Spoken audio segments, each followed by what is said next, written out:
Today we will discuss some elements of Goetic magic in Trench Crusade, the power of the Court of the Seven-Headed Serpent. What's its source? How does it make hell a meritocracy? What's the way to increase your power when you are aligned with a particular sin?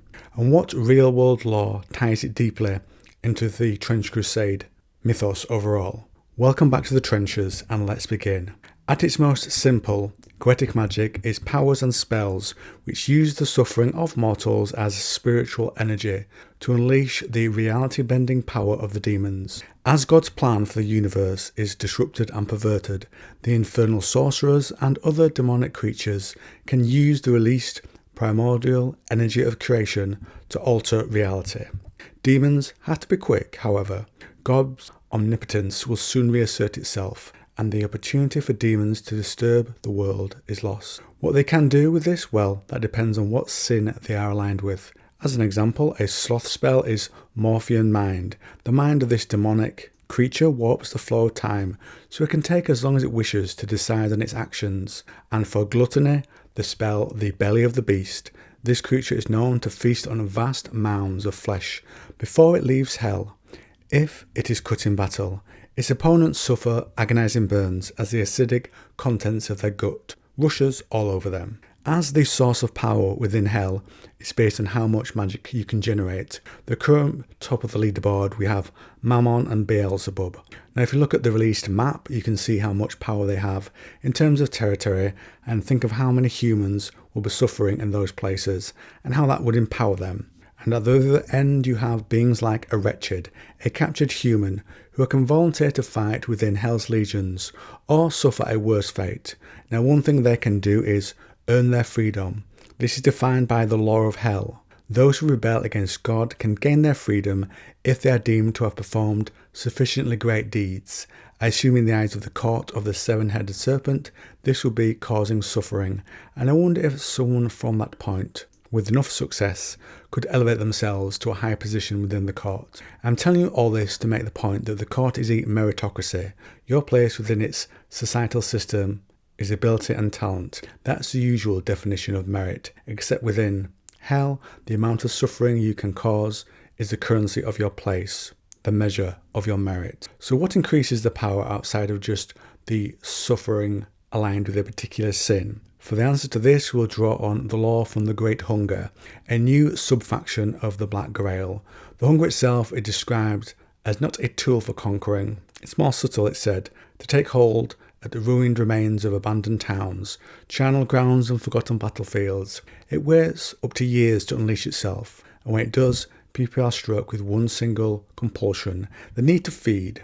The more they consume, the longer it takes for the bodies and minds of the infected to be reshaped into something monstrous.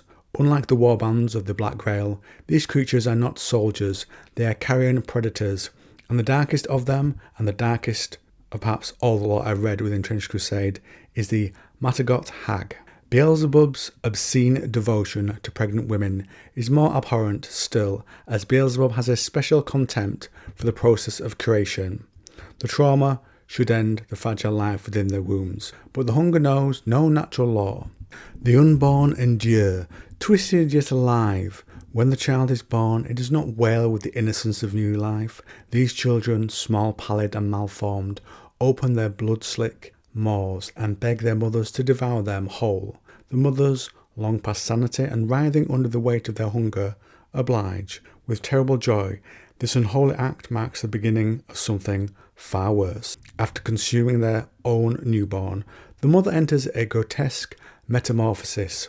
Her form sags and slackens her hunger, briefly sated, but only briefly. Within a single day, her belly begins to swell again, far faster and far larger than before. Her skin stretches, thin veins blackening beneath the translucent flesh. By the seventh day, her body ruptures completely, splitting apart like rotting fruit left too long in the sun. From the ruin of her shredded form crawls fully grown horrors, malformed monsters, with mouths, claws and extended features, their eyes burning with an unnatural life, and their breath fouled with the stench of decay. These creatures are the new children of Beelzebub, born of plague and blood, yet the mother is not granted peace, her torment far from over. As a Matagot hag, she is now a wife to plague and misery. Her body, despite being torn asunder, begins to stitch itself back together, an obscene parody of regeneration, driven by the hunger's will.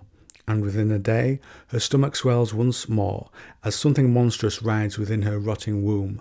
By the end of the week, she will split open again, birthing another creature devoted to the Grail.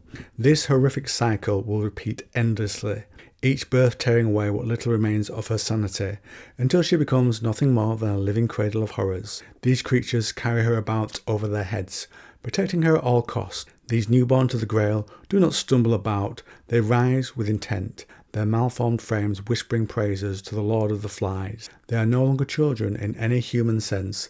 They are his thralls, harbingers of ruin. They breathe the type of the black virus, and each mewling, plague-ridden creature spreads the hunger further, an army birthed from agony and devotion.